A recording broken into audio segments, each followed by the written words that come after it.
Cloud cluster gawa sa Philippine Area of Responsibility habig sa sidlakang bahin sa Mindanao ang padayon karong gi-monitor sa Pag-asa. Hinuon minus ang kahigayunan ni ining mamahimo nga usa ka bagyo. Sa pagkakaron, hanging habagat ang nakaapekto sa western section sa Luzon. Samtang ang ridge of high pressure area ang nakaapekto karon sa eastern ug central Visayas. Hinungdan sa minus nga tsansa sa mga thunderstorms karong adlaw.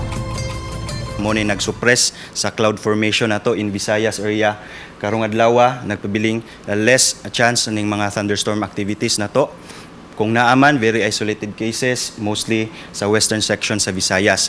But in the next coming days, Martes, gadto na sa Biyernes, the rest of the week, makapaabot na ta og mga localized thunderstorms, mostly sa hapon o sa gabi.